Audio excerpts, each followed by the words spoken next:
one of the co-chairs of the Green Committee, along with Laura Simmons-Stern. And we are really focused on all of the ways that we can, as an organization, reduce our carbon footprint and also highlight the amazing work that each of our programs does already in the climate space and in the green space. So that includes everything from carbon offsetting organization-wide, as well as creating forums for people to share ideas and the programs that they do, to social events. And so really excited to think about the way that our work intersects with food. So thank you so much, Sarah, and everybody else for having us. And please let us know if you're interested in joining. Fantastic. Thank you so much, Michelle. So Brooks is going to be dropping a little bit of an icebreaker warm-up. I think we have too many people to unmute and hear from everyone, but just to make sure that you're leaning into the mood, Brooks is going to ask you for your name, your program, and something that you really enjoy cooking during the holiday season. And that can be whatever holidays you celebrate this November and December. So please feel free to chime in the chat and let us know who's in the room. At this time, I'm excited to introduce Corby Kummer, Executive Director of the Food and Society Program, who will be moderating today's conversation. So Corby, welcome. Take it away. I'm thrilled to be here. And Sarah, did you want to perhaps reveal to us where you first met sisters Irene and Margaret Li? You're putting me on the spot, Corby. All right. Well, full disclosure, Margaret Li and Irene Li are my cousins. So I have known them for as long as they have existed on this planet. I am the eldest of 13 cousins. And what's fun is that some of you may know that my last name is a non-hyphenated last name. So it's Zetter plus Li. And although it's a little complicated and we're kind of related through the other side of the family, that Li is the same Li. I had no idea. This is so good to know. It's very exciting. All right, so we're really excited to have sisters Margaret and Irene Li, who are heroes in Boston. And I just found out that they're heroes in Atlanta, from which I speak. And we all get to actually officially be in our kitchens today. So I spend much too much Zoom time on kitchens that I try to pretend aren't kitchens, but today we don't have to pretend. And this is a borrowed one from our adopted family in Atlanta, where we happen to be for a conference this week on public health. So Margaret and Irene, I would love to have you introduce yourselves. Then I'll ask you a little bit about your Boston past and present, because they are not only local heroes, they're now international heroes. And then talk something about food waste and why we're so glad everyone is tuning in from their kitchens. So who wants to go first, and what's the usual order? Margaret and Irene, I'm not even sure of the birth order, so you should tell us. Well, I am the oldest of the two of us, although we also have an older brother. And I am calling it today from Glasgow, Scotland, where I have lived for about 6 months. And Irene is the baby sister of all of us. She's known as the Mei Mei, which means little sister in Mandarin Chinese, but possibly the most outspoken of all the three of us. So she also is good at starting first, even though she is the littlest sister. Yes, and to jump in a little bit, Corby, to your question about how all of this came to be, we're from Boston originally, and we opened a food truck here in 2012. And shortly after, that was followed by a restaurant, and the restaurant business turned 10 years old on Saturday. So we've been reflecting a lot on this pathway life has taken us on. But, I would love you. So their dumplings, which was the first food truck, was called Mei Mei Dumplings? Mei Mei Street Kitchen. And there were Street Kitchen. Strongly featured dumplings, but also a number of other types of dishes, including scallion pancake sandwiches, which is still kind of a favorite format for us. This became an obsession in Boston. It was the time when food trucks were taking off nationally as places that could really be a viable alternative to fine dining, and a way of allowing, really lowering the barriers to entry for entrepreneurs, which we'll be talking about later, because both of you have been heroes and leaders to young entrepreneurs. And I'll talk a bit later about Food and Society at the Aspen Institute's open access project, which is credit, capital, and technical assistance opportunities for entrepreneurs of color, food entrepreneurs especially, but all kinds of entrepreneurs. And you've been personally active in supporting them and leading the way for both. So do the food trucks still exist since you got fancy and moved into bricks and mortar? So we only ever had one food truck. As you can imagine, they're pretty hard to park. And so with limited resources, we had the one truck, and we did retire it during COVID when we shifted our model to being more of a full service restaurant, to being focused on dumpling production. So we now have a new location where we still can't park any food trucks, but we make about 30,000 to 40,000 dumplings every week, and we serve some of them on site, and then many of them are packed up for local farmers markets and small retail grocery stores. You know, when you say it's parking, you were, as I recall, and perhaps my chronology is hazy, one of the main reasons that the city of Boston reserved parking spaces for food trucks in downtown heavily trafficked office areas, which obviously would have gone kind of out the window during COVID. But did that help you? Because you still mention it as never want to do that again, too hard to park.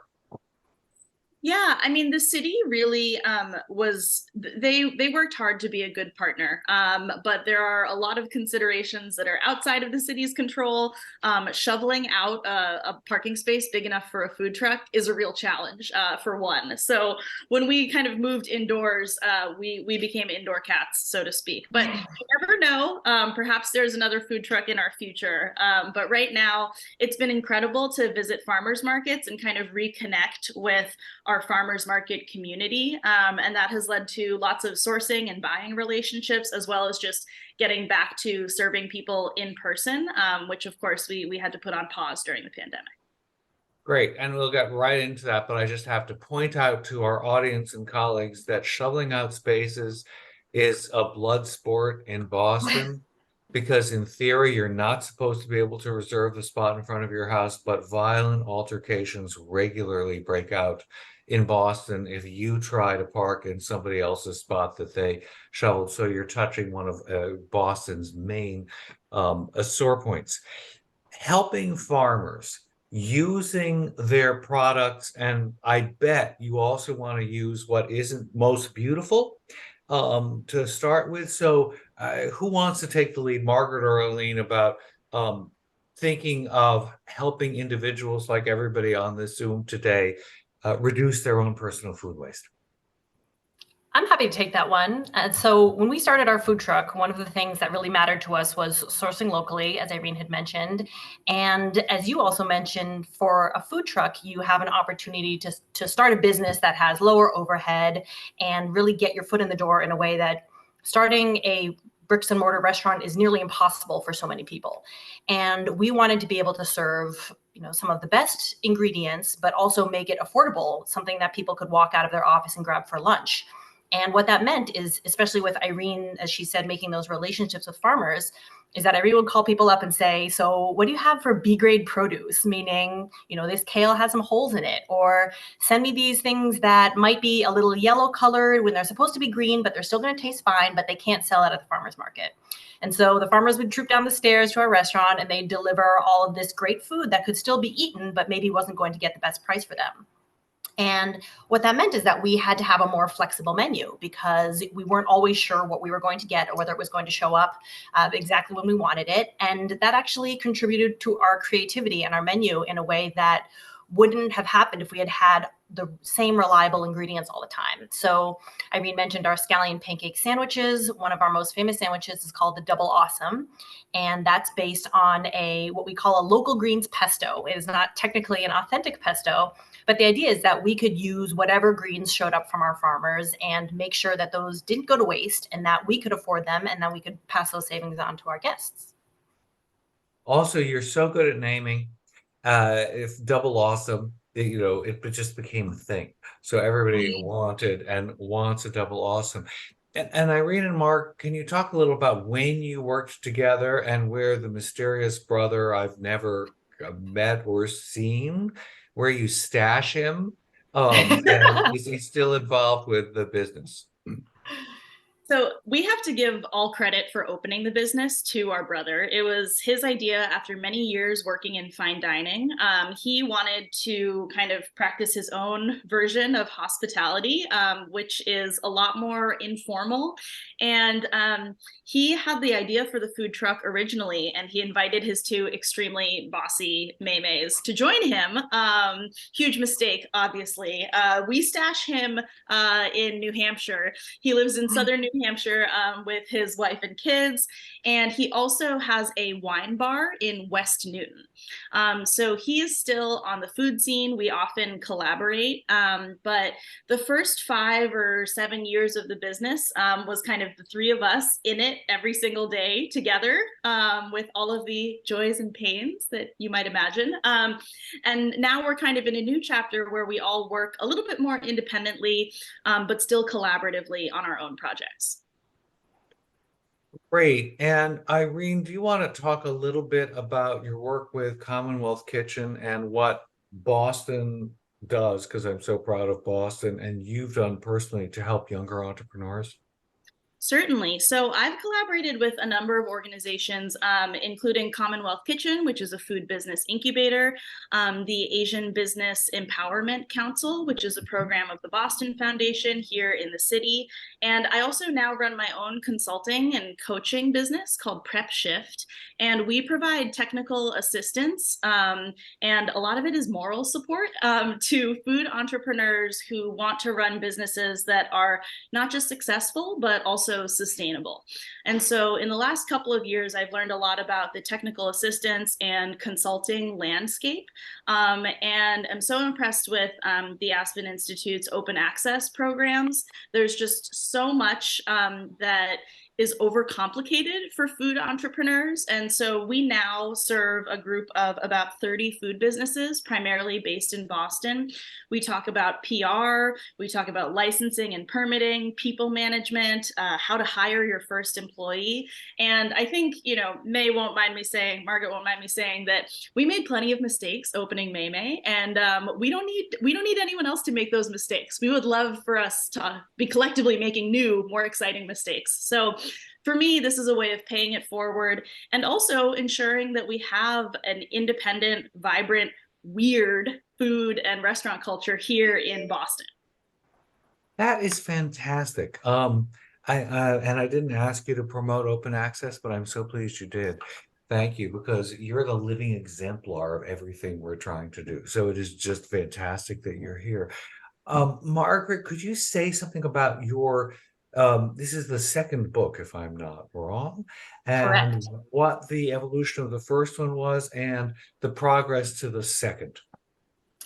Absolutely. So our first cookbook was based on the recipes and the dishes that we had from our food truck and our restaurant. It was called Double Awesome Chinese Food. We've mentioned that name already. And the idea was, how do we, there's Sarah holding up our first cookbook. And we called it kind of creative Chinese American cuisine with a focus on local sourcing using New England ingredients. And it was such a fun experience writing the cookbook because I'd never done one before. But it was also such a learning experience because I'm the type of cook who will make no plans whatsoever. And my friends all thought it was really funny that I was writing a cookbook because I don't like to follow recipes. And so the idea of being so specific, our publisher gave us a very long style guide, which is a document that says, make sure you say 1 tablespoon chopped chives or whatever it is. And I really had to force myself to be specific because I'll just chop up the chives and throw in however many I think looks good. And that made me realize how the publishing industry and the food media, it makes sense that people want specific directions because they want their recipes to work. So I understand it. But sometimes that specificity can be limiting because you think, oh, this recipe tells me to use only 1 tablespoon of chives. I couldn't possibly use 2 tablespoons of chives. But then what do you do with this bunch minus 1 tablespoon of chives if you have never used chives before, you took a special trip to go get it? And so what we did from the first book to the second book is really kind of expand on that idea of flexible and adaptable cooking, that you can use as many chives as you want. Or in fact, you could use scallions instead of chives. And you could, make sure that you've got a bit of a structure that you know the main dish that you're making, although I will sometimes switch dishes in the middle of things if things don't work out. But the idea is that you have a template that you're kind of using, but you could use one root vegetable or another root vegetable, or you could swap one local green for another green, because that's what it means to use up the food that you have. Because so many people might have a fridge full of things, but if you're going exactly by that recipe, it's really hard to figure out what you can use up of what you've already got and spent money on. And that leads back to this whole problem of food waste, which is that people throw out so much food that could get used because often they don't know what to do with it. How do people come by that confidence, though? I read in one of the many interviews that have appeared about your book that your mother would go into Chinatown to get, for example, Chinese chives and scallions, a whole bunch. And there was an implicit criticism, daughter to mother, of, oh, why would you do that? Why weren't you just being more improvisatory and going to what was ever across the street? We know better, we're the younger generation. But first of all, did you get improvisation from her? And more than that, what about an unconfident cook who thinks, of course, I could never add 2 tablespoons of chives. That might ruin the dish. How do you come by this confidence to make these changes? That is a great question. And I love your point there that it is funny because our mom would make a special trip to Chinatown to get certain ingredients, but she will also throw together whatever is in her fridge. And one of her favorite dishes is barbecue chicken, where she takes all of the sauces that she's hoarded in the door of her refrigerator from various takeout meals, and she puts them all into a bowl and she mixes it all up, and then she marinates her chicken, and it's actually delicious because she will always say, well, you know, of course it has to be balanced and there's supposed to be a little bit of sweetness and a little bit of savory, and it always actually turns out well. So she is kind of the original recipe riffer that we've learned from, which is making me forget the second part of what your question Let is. me back up right there, because it makes me think that everybody on this call is going to go into their refrigerator and dump all the sauces in and think, thank goodness I'm getting rid of this stuff that I never should have been Yes. hoarding in the first place. It's gone. And Margaret told me it was going to be great. So did your mother taste? Would she just dump everything in, or would she do a little of this and a little of that and taste for balance? What do you think, Irene? I mean, I think what we learned from her is that you build confidence through trial and error. And you know, we as self-taught cooks, cooks educated by the internet, and by our own sense of laziness, I'm not going to schlep down to Chinatown for whatever cabbage. I think that we have had plenty of failures. And what we like to say is, if you mess up the recipe, you just eat the evidence and you move on. I think that in some ways, maybe some of our media or culture around cooking has made it feel very serious to people. And on some level, like, it's just dinner, man. And so we really want people to feel that they have the freedom to experiment and to mess up and to learn from that. And that's also part of why we took this approach to the book that is illustrated rather than photographed, because we didn't want people to feel limited by the confines of what the food looks like in the picture. May probably loves a perfectly photographed cookbook more than most people, but we felt that for our purposes here, this was really about providing a template or a blueprint, explaining some of the intuitive logic that we've come to recognize, and to kind of create little formulas for cooks at home. And again, if all else fails, you compost it or you choke it down and you move on. And I think that's just part of learning any new trade or skill, is making room for the occasional disaster, which we certainly have. And would you be happy to share disaster and unexpected triumph stories? Could each pick one. I will share that I ran out of baby spinach for my smoothie the other day. And so I put a handful of arugula in my smoothie, and I thought, oh, those are both leafy greens. And I had a delightfully peppery smoothie that I will probably not be having again. And another story is actually our banana bread story from the book. Do you want to tell that one, May? Yes, that was an unexpected triumph where I always save my bananas, peel them, and I chuck them into the freezer. So I always have a stash of bananas ready for banana bread. And I bought a bag of bananas at the supermarket in the South where they actually came in a paper bag that had banana recipes printed on it. And I thought, I'll try this banana bread recipe, and see if it's good. And it turned out I left out an entire cup of flour. And I didn't realize it until it was already in the oven. And that seems like a lot of flour to have omitted from the recipe. But it turned out to be the best banana bread I've ever had. And that recipe is now in our book because it's so much more moist and banana-y. And also I threw in chocolate chips because I thought those would be good.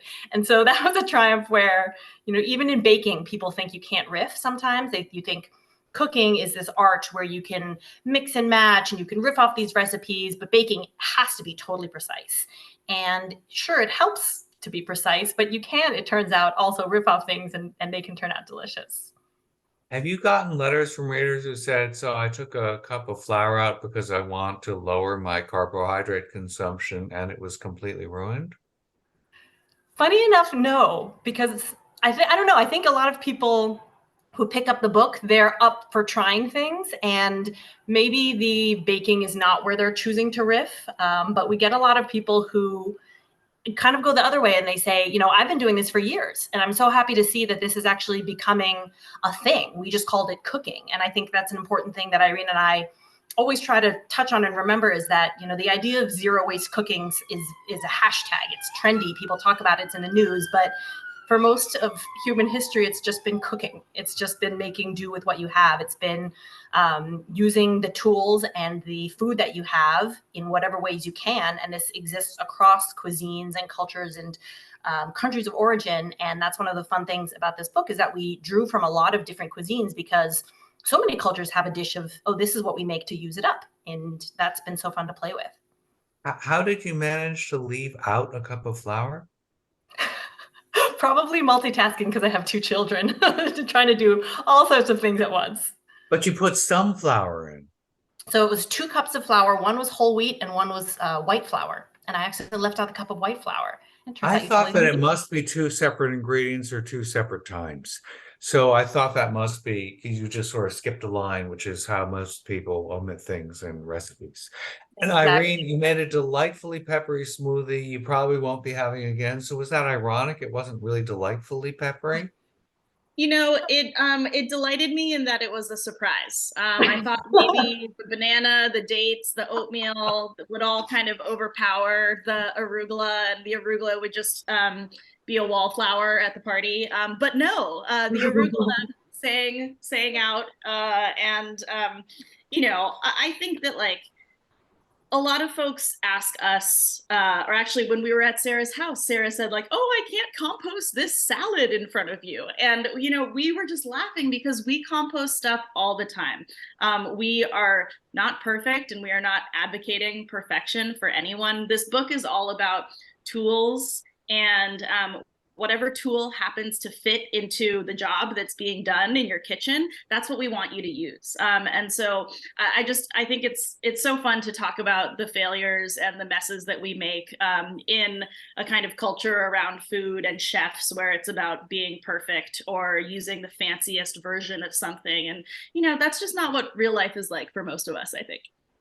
I know you're both admirers, as am I, of Tamar Adler's Everlasting Meal, which draws a lot on sort of very old, time-honored, often European and Eastern European-based traditions of preserving food. Could you describe where your own approach comes from and whether there's kind of a family tradition in using up stuff, maybe even beyond hoarded takeout sauces? I guess, go ahead. Go ahead. Okay.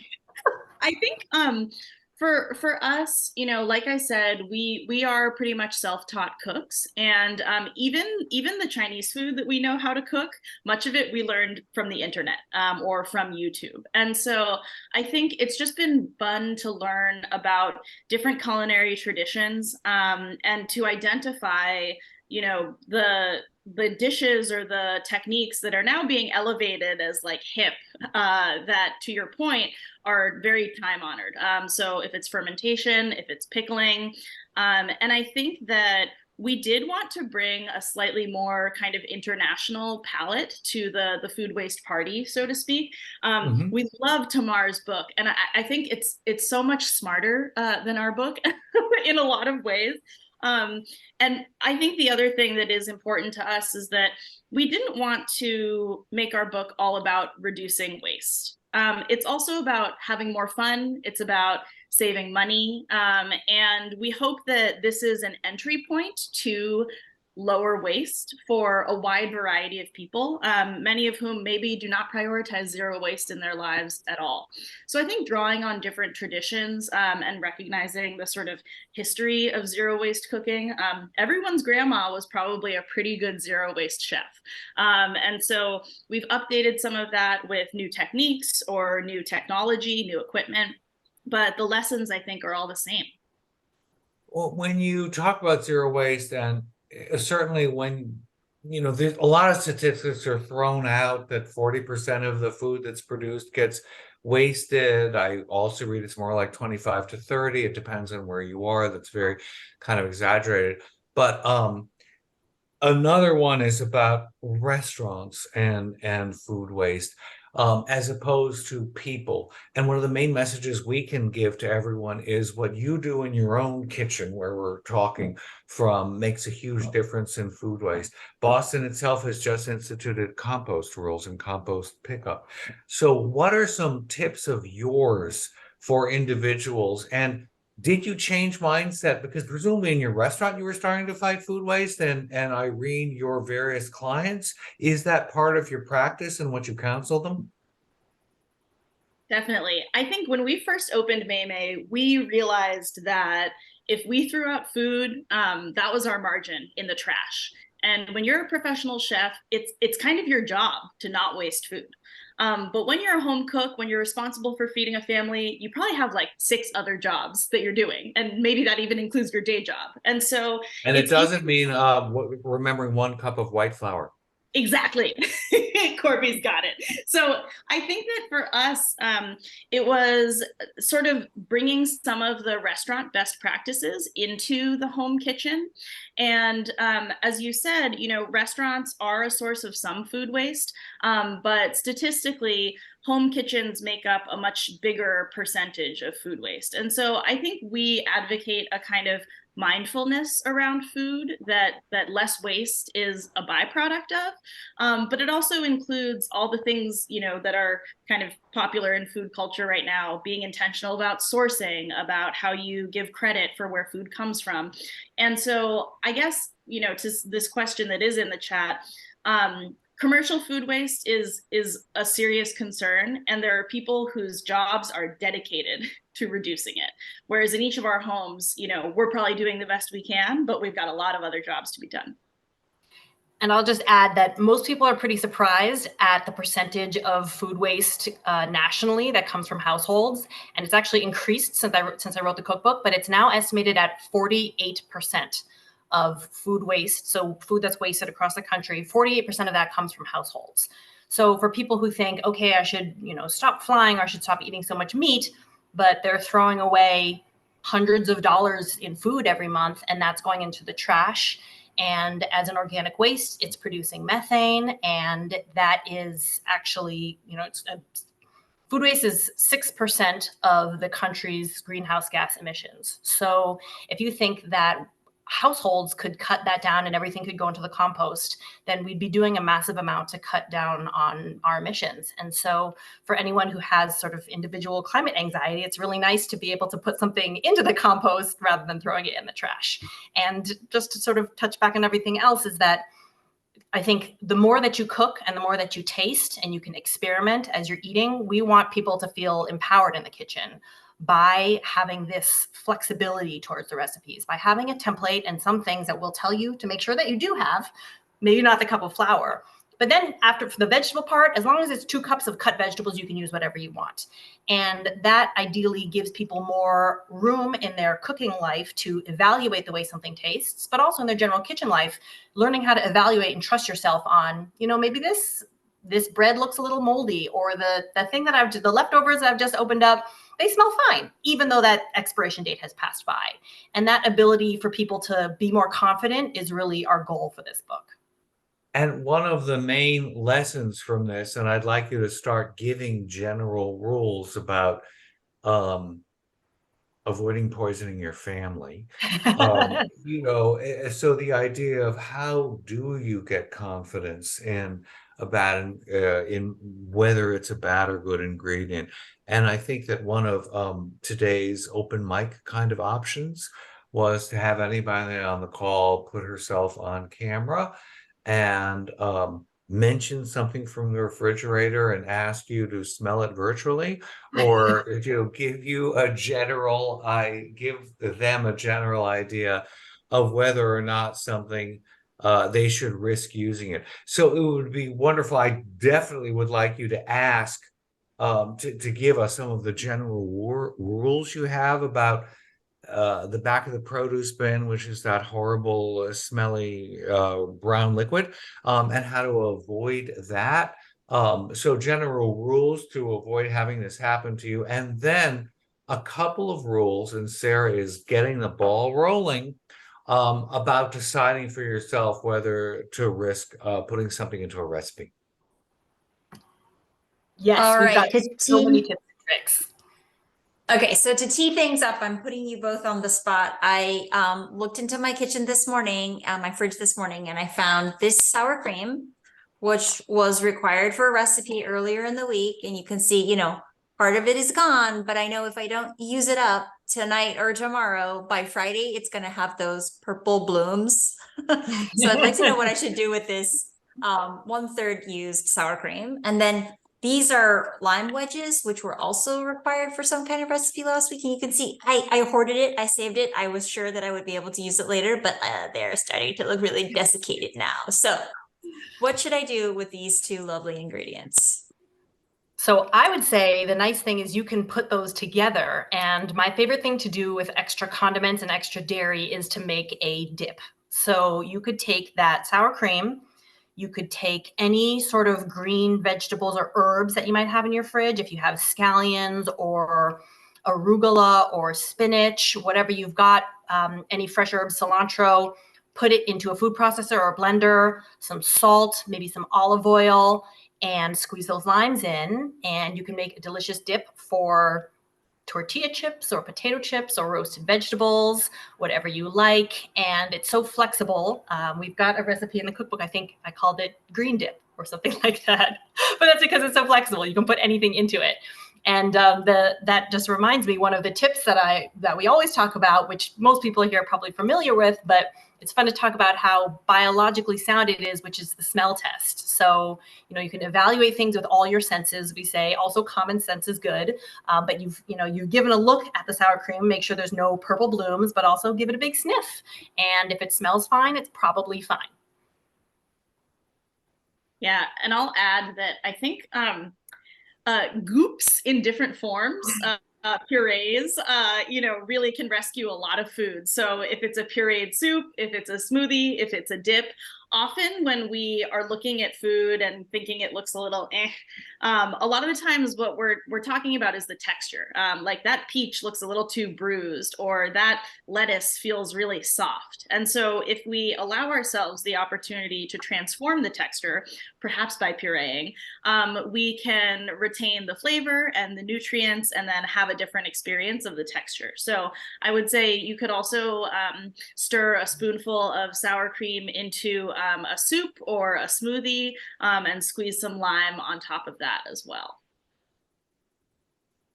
All right, you came up with on-the-spot actual ideas for how to eat this and recipe. Would someone else like to unmute herself and maybe even show something on the camera, but just unmute and ask something? Crystal Logan. Here from Aspen. Hi.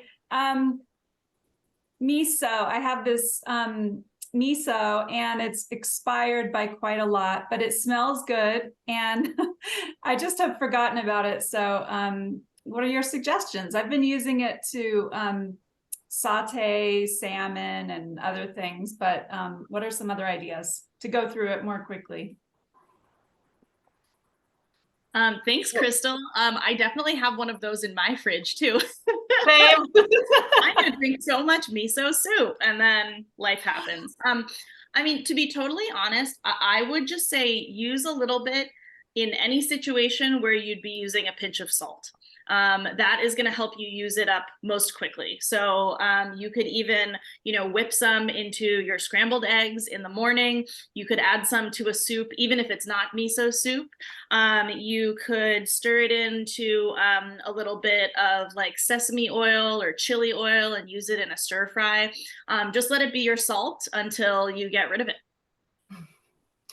And I'll add two quick things. Number one, we have a recipe in our first cookbook for miso cookies, which a lot of people think sounds weird, but it is amazing. You can't tell that they're miso. They just have this really delicious, savory depth of flavor, and it's awesome.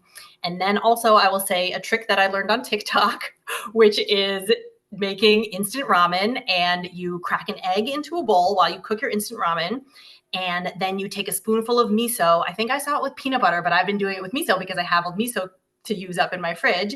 And then you whisk up the miso and the raw egg. And then when you pour the hot boiling water from the instant ramen in, it makes this really delicious soup that has just upgraded your instant ramen to this amazing level.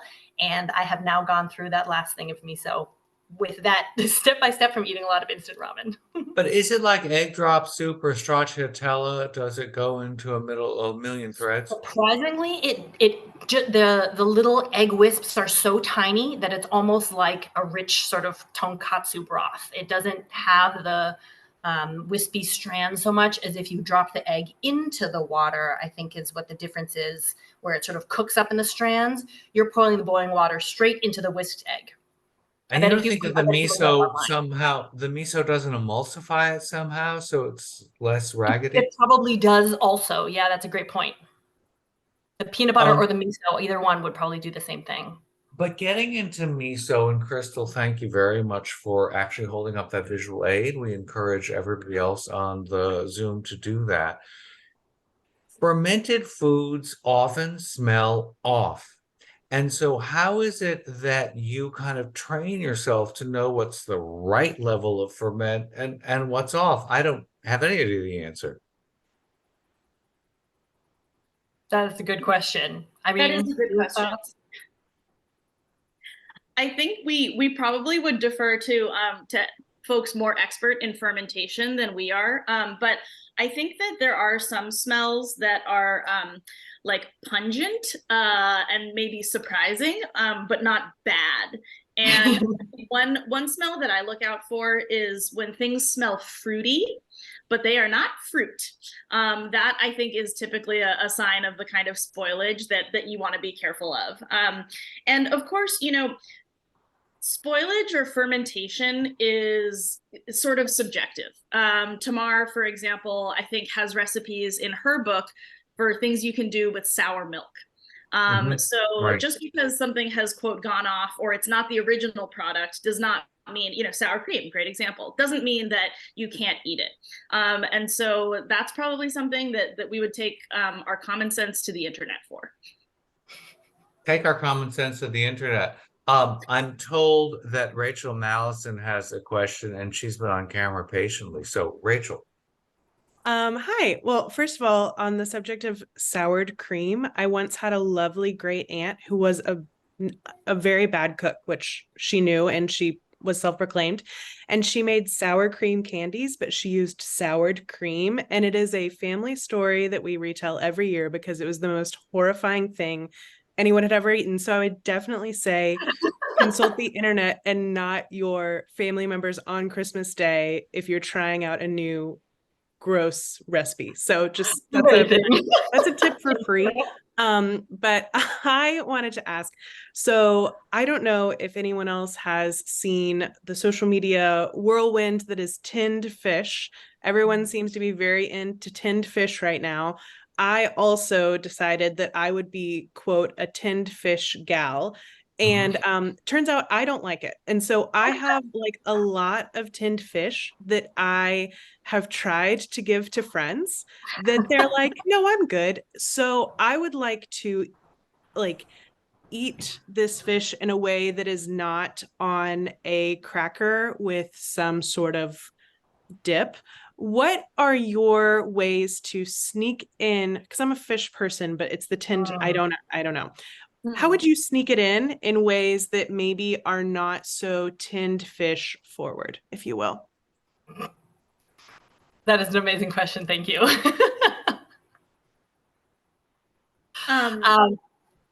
Go ahead. Okay, I mean, this is my solution to many problems, but I think put it in a dumpling stands here.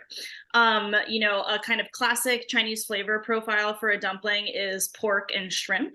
And we also have a dumpling recipe we really love that includes fish, and it gives it this kind of moistness and a little bit of like sort of savory je ne sais quoi, but you would never pick out that it's fish. So if you were making a meat dumpling, sneaking a tin of fish in there, I think could work.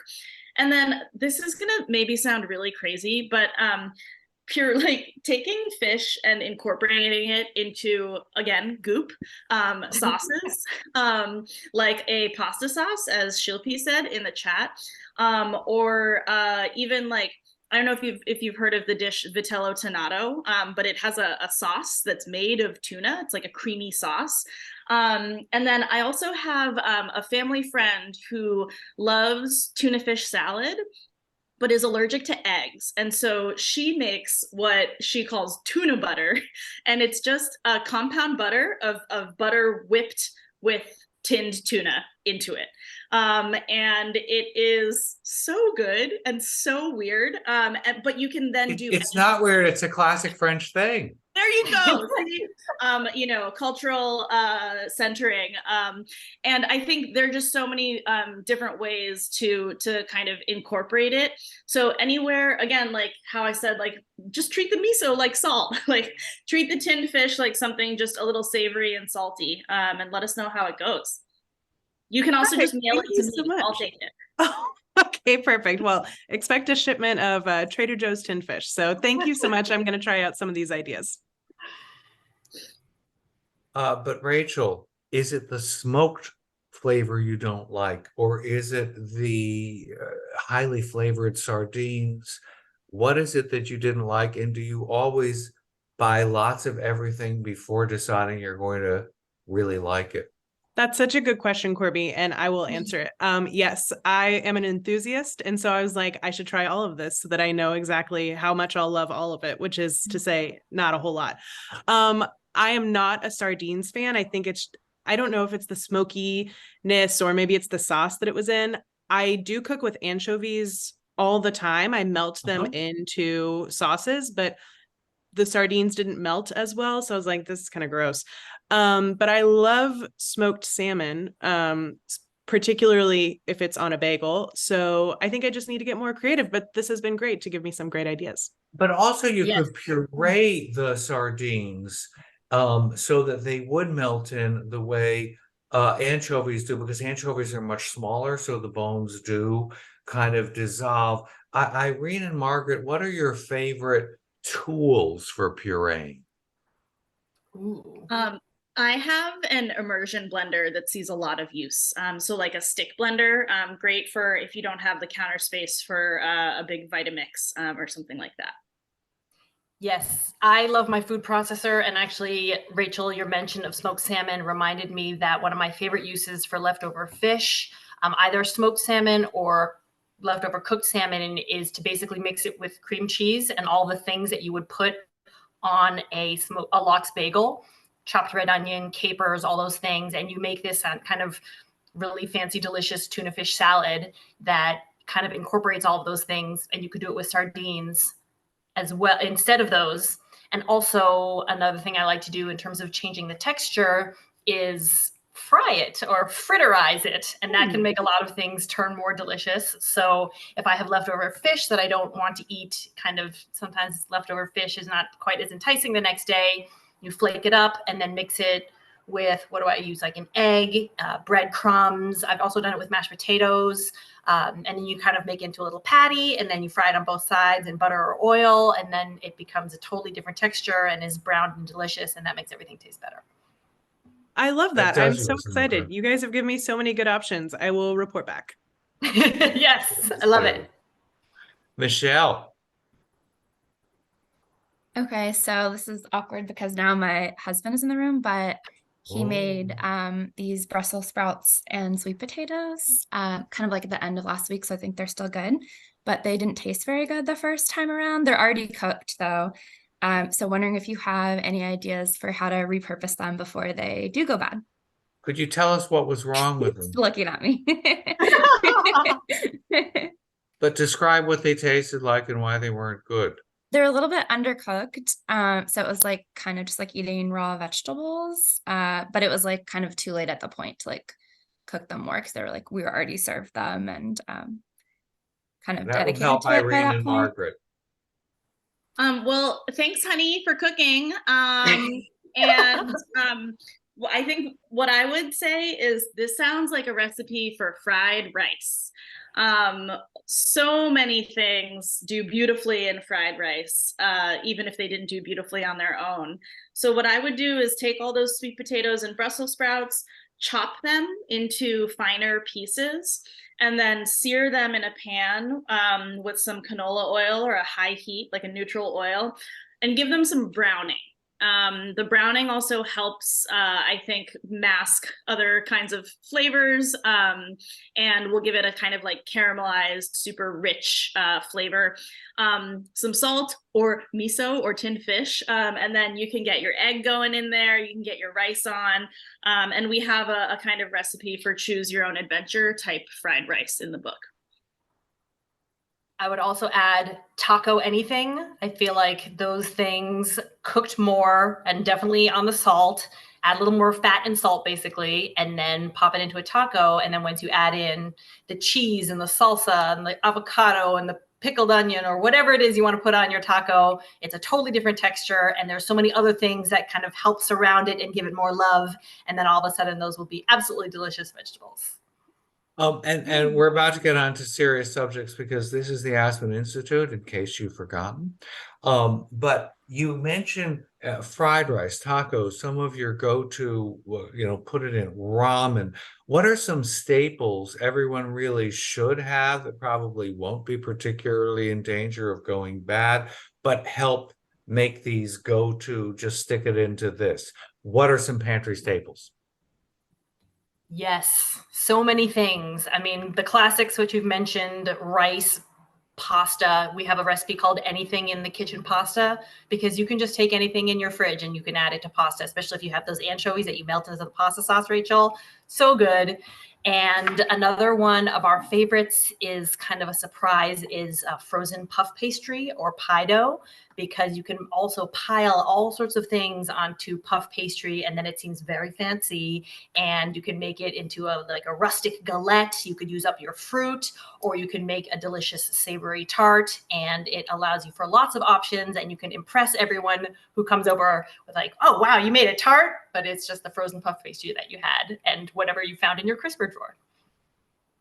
I'll also just add that we really love eggs, and the eggs are a great vehicle for both savory and sweet applications. I don't think you make a lot of frittata. I don't remember ever eating frittata like growing up. That's something we discovered in adulthood. I don't think so. But I love frittatas now because I have 2 children with their own eating preferences, as well as my husband who has his own eating preference. And so what we do, what's in the book, is a sheet pan frittata. So you take a sheet pan and you can lay out in each corner what people want to eat. So for my son, it's just cheese. For my daughter, it's cheese and maybe one other thing.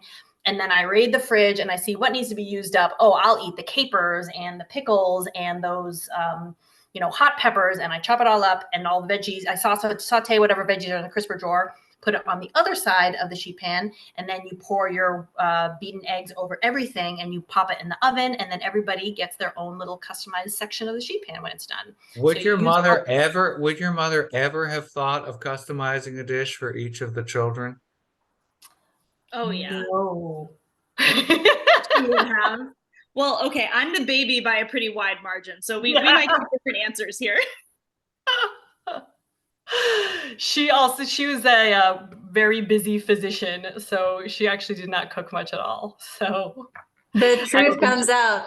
Yes. Since we're on the topic of picky eaters, I'd like to uplift Emily Rubinstein's question. Emily is camera shy today and has put her question in the chat. For picky eaters who are not confident cooks, how do you suggest balancing the conflicting challenges of experimental failures you don't want to eat because you end up not liking them with the guilt of not wanting to add to food waste? For us picky eaters, it seems like the amount of times the experiment would result in failure would be higher, which makes me nervous to be too experimental. How do you handle that one, Margaret and Irene? that is a great question, because I have some choosy eaters in my house, and I think that the more that I can base something on a dish that is known and loved and familiar, but tweak it slightly, then you have a better chance of success. So not going too far out with the experiments and changing everything, but making it familiar in some way and keeping the tweaks minor always works for me. I mean, not always, sometimes, most of the time works for me. Yeah, I totally agree with that. You know, as when you're running any experiment, you don't want to change too many variables at once. And then at the end of that, it all comes down to marketing, whether it is to your children or your spouse or yourself. Fooling yourself into eating something is really, I think, an important skill for the zero waste cook.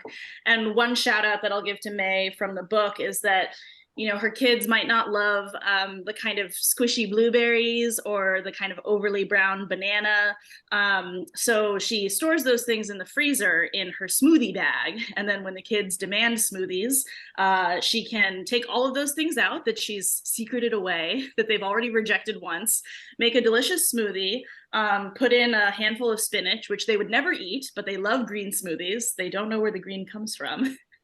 And then if they don't like the smoothie or they don't finish the smoothie, she then puts it into a popsicle mold, and then it's a popsicle. So twice rejected, and then, yeah, a popsicle can solve a lot of problems. Maybe And not. also, deception is a time-honored parental tradition. And so Yes. Which I actually know, and sorry I'm not on camera, but you don't want to see me right now. But my mom used to put like shredded chicken on top of my pizza when I was a kid, and I only found out like 2 years ago. So fun fact. But I guess my other question is, like, I love the idea of the marketing. So what are your tips for marketing to yourself? Because like if you know what goes into something, like you can't trick yourself as well. And because we only have 3 minutes, I'll build on Emily's question, which is marketing comes up as one of the main lacks for our entrepreneurs of color on our open access website, which everybody should be using and promoting to their friends. Just go to Food and Society as our main page. So marketing to yourself, but Irene, what are some of the other main recurrent themes and gaps that your entrepreneurs who you're helping need and your solutions for trying to help them? All right, let me try to answer both of these questions with one answer. So as we know, marketing and branding are similar, but not the same. Your brand is who you are. Your branding is how you express it, and your marketing is how you sell it to your end user. And if you think back to the brand, who are you? What are your values?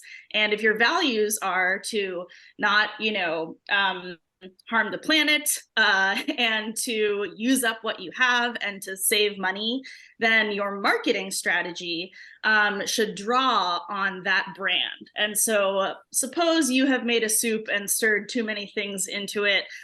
Maybe it's called Save the Planet Soup. And that is how you trick yourself into finishing it for dinner.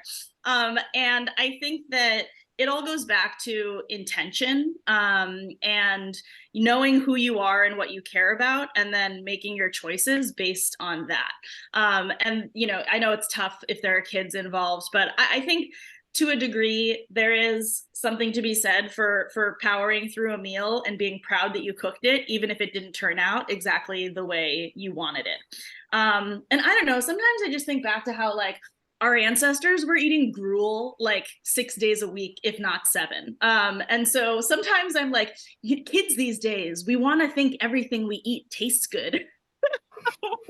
And I guess like on some level, it is just dinner and you live to fight another day. So I think that would be my answer. May, And do you have anything to add to entrepreneurs, that? their cats. I think that the gap often has to do with not knowing the brand and wanting to go straight to marketing. So I could talk at great length about that, and actually did a session on it this morning. But understanding your why is how you develop a marketing strategy that makes a lot of sense. And so that's what I would advocate for us in our kitchens as well. That's fantastic. Sarah's looking at me saying, what about the book draw? So there is a book draw today, and Margaret has been holding up nice, wonderful, tempting illustrations of it. And you might be the host of the next book talk, as Sarah will explain.